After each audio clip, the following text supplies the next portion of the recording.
Xiaomi Mi Pad 5. Ini tablet guys, menurut gue lebih worth it daripada Redmi Pad. Nambah dikit, dapat yang semuanya lebih bagus. So ya, mari kita langsung aja review Xiaomi Mi Pad di tahun 2023. Apakah masih worth it untuk dibeli atau tidak? Let's go.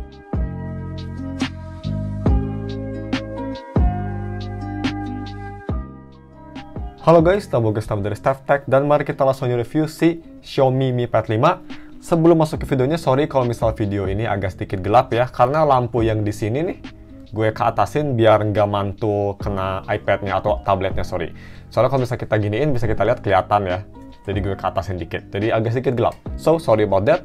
Langsung aja kita ke videonya ya. So, yang pertama seperti biasa untuk harga dan speknya guys. Untuk harganya, kalian bisa beli Xiaomi Mi Pad 5. Ini tuh yang gue beli tuh full set, original, Extra Resmi Indonesia, bekas yang pastinya tapi sangat mulus banget. Itu di harga 4,1 juta. Yap, hanya beda sekitar 600.000 ya dibanding sama Redmi Pad. Dan untuk speknya jauh lebih bagus. So, untuk speknya sendiri, Mi Pad 5 ini pakai chipset Snapdragon 860, jauh lebih powerful, fabrikasi 7 nanometer, layar 11 inci, 1 billion color, resolusinya tuh 1600 x 2560, dan ini tuh udah 120 Hz refresh rate, dual speaker atau lebih tepatnya ada 4 speaker ini, mantap banget, UFS 3.1, dan juga dia punya baterai sebesar 8700-an dan bisa fast charging sampai 33 watt via Mi Turbo Charging. Mantap banget. So, kalau misal kalian mau beli tablet ini atau kalian mau wallpaper yang ada di tablet ini, gue udah taruh dua-duanya linknya di deskripsi. Oke. Next, mari kita bahas untuk konten apa aja di boxnya. Jadi kalau misalnya kalian beli yang bekas sekalipun, kalian dikasih komplit ya. iPad-nya pastinya dikasih manual-manual dan juga dikasih charger dan charging brick original. Ini gue beli di toko Low Art Store, itu lumayan bagus, bukan sponsor by the way. Gue juga bakal taruh link toko di deskripsi. Anyway, kita bahas untuk desain dan displaynya. Pertama untuk desain, bodi belakang ini gue beli warna putih dan gue bisa bilang ini warna putihnya sih gue suka banget ya. Ini warna putihnya tuh kayak warna putih kebiruan langit gitu. Dan dia gak nangkep fingerprint sama sekali, gak kayak di varian warna hitamnya. Keren banget, gue suka. Dan untuk frame samping dia terbuat dari stainless steel, atau sorry bukan stainless steel, terbuat dari metal, aluminium. Jadi masih kerasa premium banget. Di situ ada peripheral juga, peripheral plug ya buat masukin kayak Apple Pencil, sorry kebiasaan iPad, Xiaomi Pencil, atau masukin kayak casing keyboard gitu, magnetiknya. Nah, untuk desain depan ini sama persis kayak iPad Pro ya, mirip banget, ini cuma versi lebarnya. Yang personal gue lebih prefer sih daripada iPad Pro, yang memang iPad Pro untuk kerja ya, jadi 4x3 enak, tapi untuk konten atau untuk main game sih, terutama main game rhythm, nanti gue bakal bahas di gaming performance-nya, lebih enak di Mi Pad, karena resolusi 16:10-nya lebih enak daripada 4x3 di iPad Pro untuk nonton film dan main game. Anyway, untuk displaynya sendiri, gue bisa bilang ini kualitas displaynya sangat bagus guys. Ini untuk harga 4 juta, hampir sebagus iPad Pro menurut gue. Adik gue pakai iPad Pro jadi gue bisa bandingin dan kualitasnya sih ini bagus banget. Bisa kita lihat tuh di B-roll terutama dari si warnanya ya. Ini karena 1 billion color jadi warnanya benar-benar vibrant banget, benar-benar super rich banget. Terus dia punya viewing angle yang perfect untuk IPS LCD.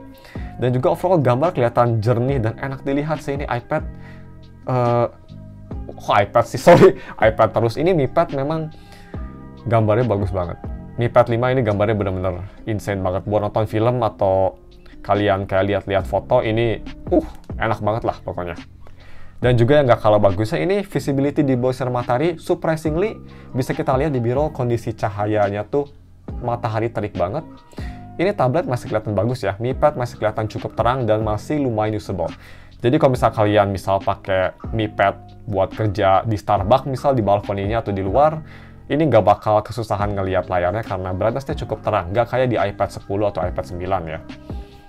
Tablet ini kalau bisa mau dibandingin dengan kayak harganya yang sama, tapi sekelas Apple kayak iPad 9 ya, semua fiturnya gue bisa bilang jauh lebih bagus di tablet ini, kecuali dari performance-nya yang nanti kita bakal bahas. Sekarang kita bahas dulu aja untuk si biometric sensornya ya. So, untuk biometric sensor, ini tuh pakai Face ID aja, atau bukan tepatnya Face ID, dia Face Unlock-nya tuh hanya pakai kamera aja ya, jadi memang ini gak secure banget. Cuma untuk speednya memang cepet banget ya. Sangat cepat dan super akurat. Mau di portrait atau landscape sekalipun itu nggak ada masalah. Cuma memang dia itu kalau keadaan gelap karena nggak ada infrared, jadi nggak bisa dipakai, harus keadaan terang.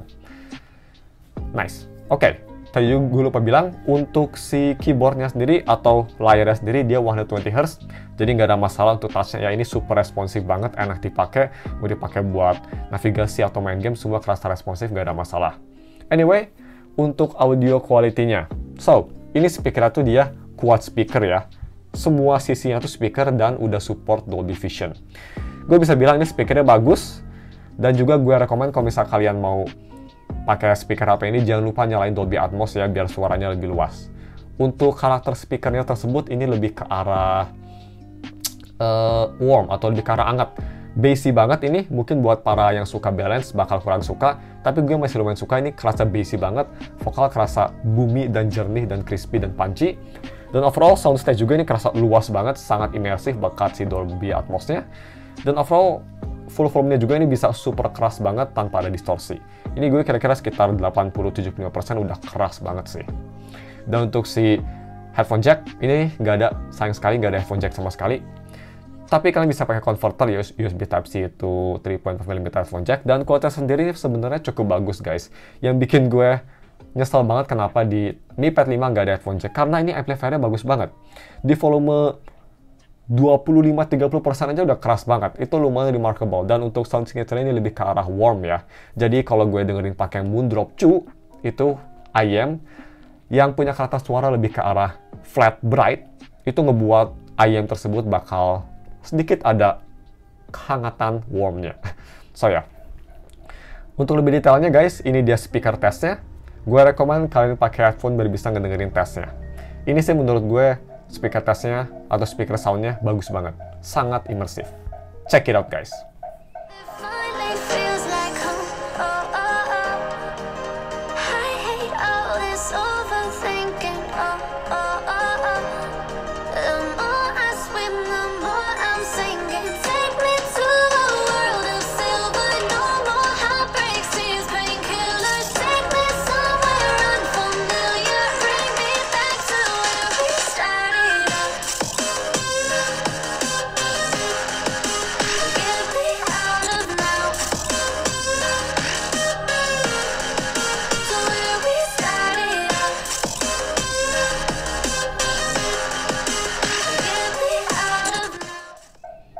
So ya, bagus ya itu speakernya. Gue bisa bilang itu speakernya jauh lebih bagus dibanding harga yang sama kayak Redmi Pad atau iPad 9 atau iPad 10 sekalipun.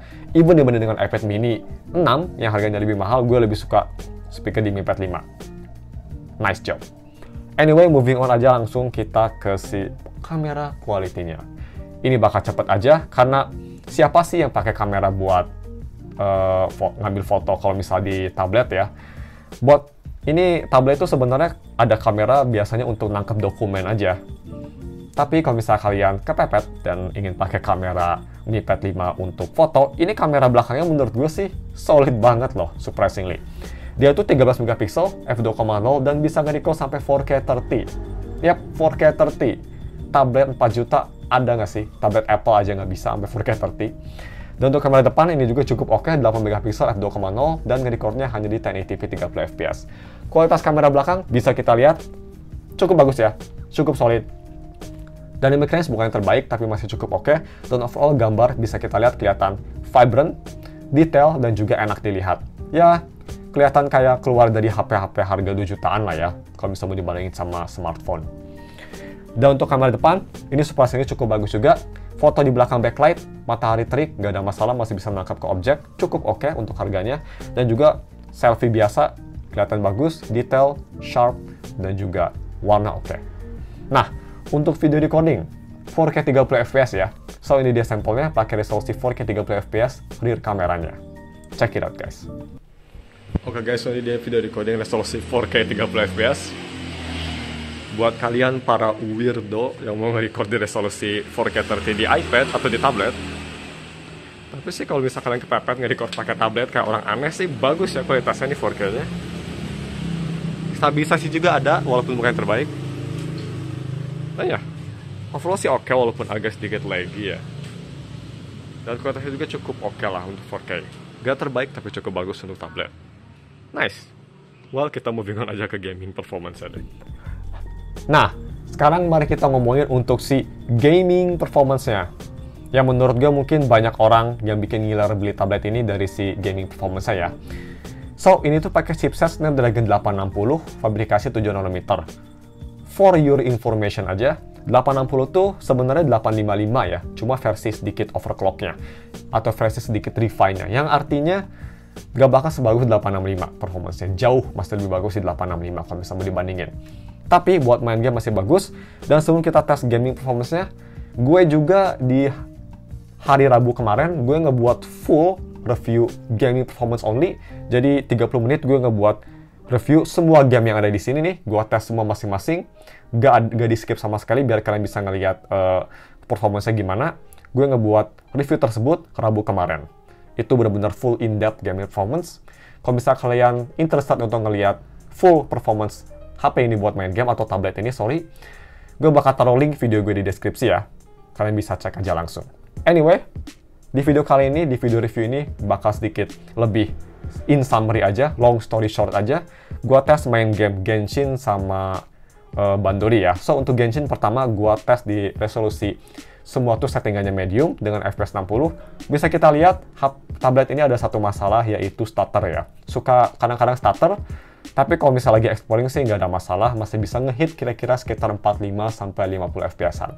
Overall sih menurut gue untuk daily commission, ini tablet masih enak banget, dan juga untuk spiral sekalipun, karena itu di dalam ruangan, masih cukup oke. Dan juga dia itu nggak cepet panas guys. Bodi belakangnya mau main selama apapun ya, gue tuh sempet ngetes sampai 30 menit lebih, dia hanya hangat aja dan gue nggak ngerasa ada thermal throttling. So that's very nice. Dan untuk main game rhythm, ini juga cukup bagus. Memang sayangnya di Bandori dia nggak support 120Hz ya, jadi di cap sampai 60 FPS aja. Tapi masih cukup responsif kok. Main game di difficulty tinggi itu gue main lagu King, itu sangat responsif banget lah, nggak ada masalah sama sekali. Cuma memang kalau bisa mau dibandingin sama iPad, yang 60Hz sekalipun, gue rasa sih masih lebih enak dan lebih sedikit responsif main di iPad. Mungkin gara-gara Apple memang optimisasi softwarenya sih bagus banget. Tapi masih solid kok untuk main game. Di harga 4 juta sih menurut gue ini all around masih mantep banget. Dan next, mari kita bahas untuk si UI experience-nya. Nah, so, kemarin pas unboxing gue bilang tablet ini gak tahu bakal dapat MIUI 12 atau enggak, atau sorry Android 12. Ternyata di MIUI 13.1.4 itu dikasih ya. Bisa kita lihat. Dikasih Android 12 dan security patch ini lumayan baru di Desember. Gue nge-record ini bulan Maret. Biasanya kan kalau HP-HP mid-range Xiaomi itu dikasih update 3 bulan sekali ya untuk security. Jadi masih lumayan akurat. Gue kurang tahu apakah Mi Pad 5 bakal dapat Android 13 atau enggak. Buat kalian yang tahu bisa komen di bawah. Thank you very much. Anyway, untuk day-to-day sendiri, gue bisa bilang ini tablet sih gak ada masalah ya. Memang gak secepat iPad yang murah sekalipun, kayak iPad 9, gak secepat tablet tersebut. Karena optimisasi iPad memang insane, A13 dan juga A14 lebih powerful daripada 860. Tapi untuk tablet Android di harga 4 juta, ini sangat responsif dan navigasi semua kerasa enak banget sih, gak ada masalah. Kencang dan masih smooth banget. Dan juga untuk dalam info, buat yang penasaran, tablet ini yang pastinya sudah di HDR10 Plus support Dolby Vision, dan juga sudah di Widefine L1. Jadi kalau mau nonton Netflix, pakai layar yang beautiful banget, ini layarnya enak banget sih.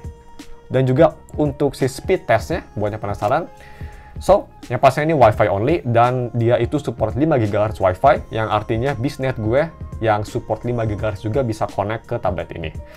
Untuk informasi aja, bisnet gue tuh speednya 200 Mbps per second.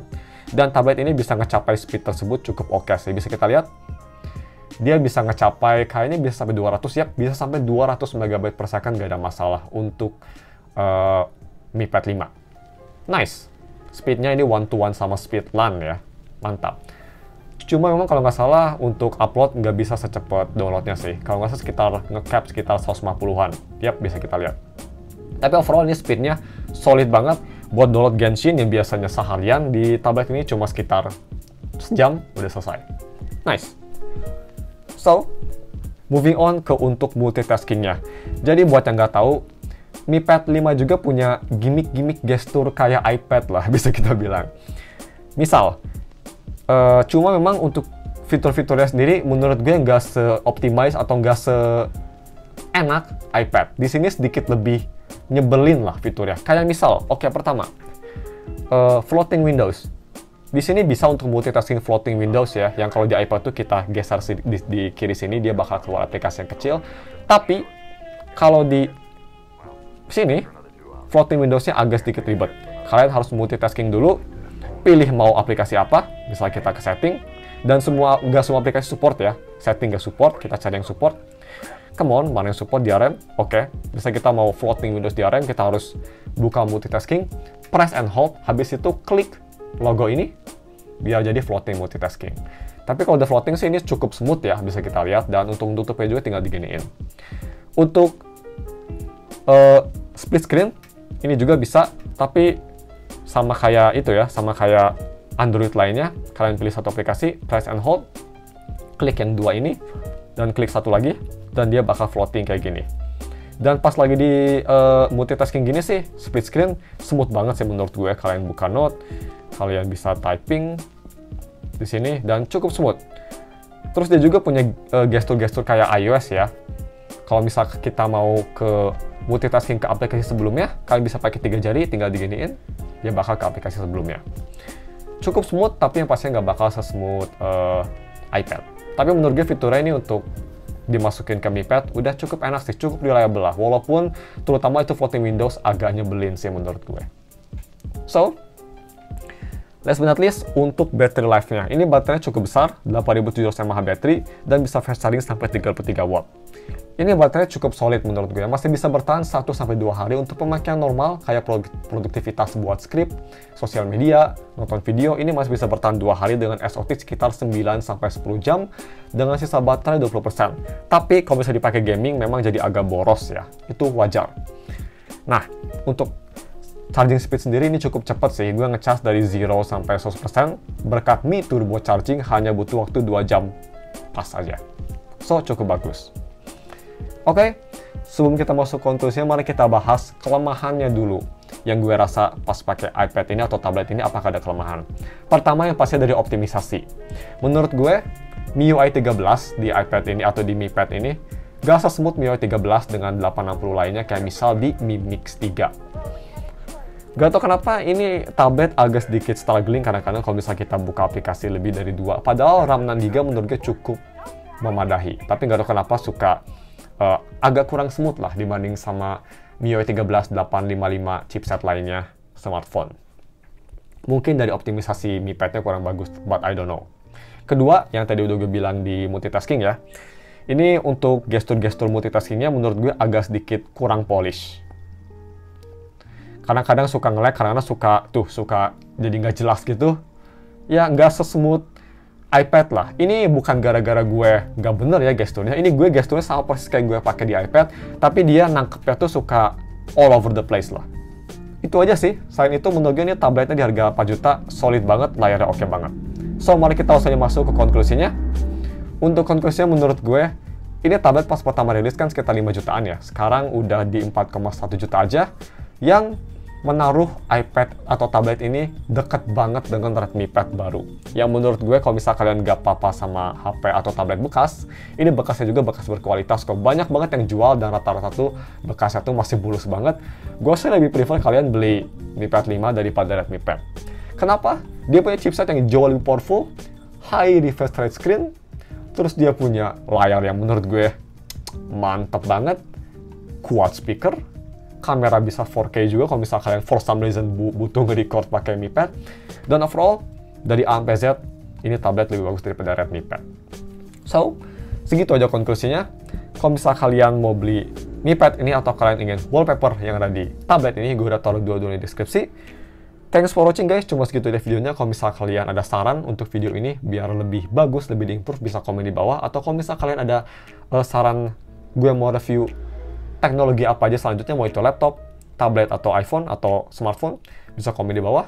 Jangan lupa like dan subscribe. Thanks for watching. Kita ketemu lagi besok atau minggu depan. Gue lupa apakah gue nge-upload ini Sabtu atau Minggu untuk video baru selanjutnya. Goodbye.